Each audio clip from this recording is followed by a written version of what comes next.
তো বুবলির সাথে সাকিবের সংসার হয়েছে, এবং মনের আদান আমাদের প্রদান বিয়ে কিন্তু হয়েছে, হয়েছে অনেক পরে। রাইট। সো আপনার জায়গাটা থেকে আপনি সাকিবের কাছ থেকে কি ব্যাখ্যা পেয়েছিলেন যে এইরকম একটা ঘটনার আপনাদের নিশ্চয়ই একটা আন্ডারস্ট্যান্ডিং ছিল, রাইট? সেই আন্ডারস্ট্যান্ডিং এর জায়গাটা কি ছিল? এটা যখন এই বিষয়গুলো সামনে আসার পরে, যখন আমাদের আন্ডারস্ট্যান্ডিং এর বিষয় যখন শুরু হলো, তার আগে আমি যখন জিজ্ঞেস করেছি যে আচ্ছা এই ব্যাপারটা কি, তখন সে আমাকে বলেছে যে আমার এই আন্ডারস্ট্যান্ডিং প্রবলেমটা তো আমার অনেক আগে থেকেই। হ্যাঁ, দেখো যে আজকে যদি আমরা যদি ওরকম আমার এই জায়গাটা যদি আমি হ্যাপিলি আমার সবকিছু থাকতো, সেটা তো তাহলে আজকে এত গোপনীয়তা থাকতো না।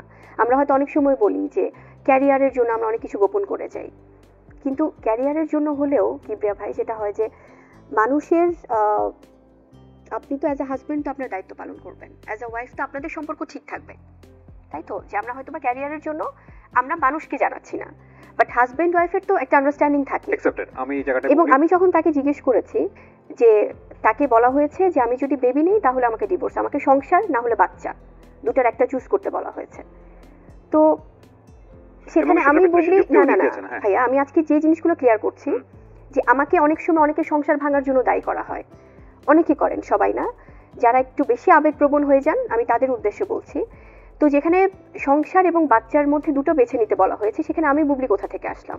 আমি তো এসেছি অনেক পরে, আমি তো 2018 সালে আমার তার সাথে বিয়ে হয়েছে, এবং তারা পরপর নাকি অনেকগুলো ইনসিডেন্ট হয়েছে বাচ্চা নিয়ে, এবং সে বলেছে যে লাস্ট বারেও তিনি অ্যাবর্শন করতে চেয়েছিলেন, কিন্তু ডক্টরের কাছ থেকে বলা হয়েছে যে এটা করলে তার ফিজিক্যাল প্রবলেম হবে, সেজন্য নেওয়া হয়েছে। আমি আজকে একদম ওপেন বলছি ভাই, আপনি টপিকগুলো আপনি জিজ্ঞেস করছেন।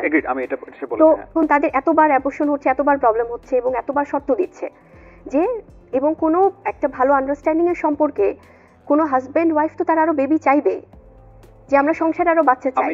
তো সেই সময়গুলো তো আমি ছিলাম না, রাইট। আমি যদি বুবলি আপনার সাথে যদি আমি খুব ওয়াইডলি আমার ব্যক্তিগত একটা অপিনিয়ন বলি, জানেন এই প্ল্যাটফর্মে এভাবে বলা উচিত হবে কিনা, কোন সম্পর্কের মাঝে যদি তৃতীয় পক্ষ ঢুকে সেই সম্পর্কটা নষ্ট করার সুযোগ নেয় এবং সেই সম্পর্কটা যদি নষ্ট হয়ে যায় তৃতীয় পক্ষের কারণে, তাহলে আমার মনে হয় সম্পর্কটা নষ্টই হয়ে যাওয়া উচিত।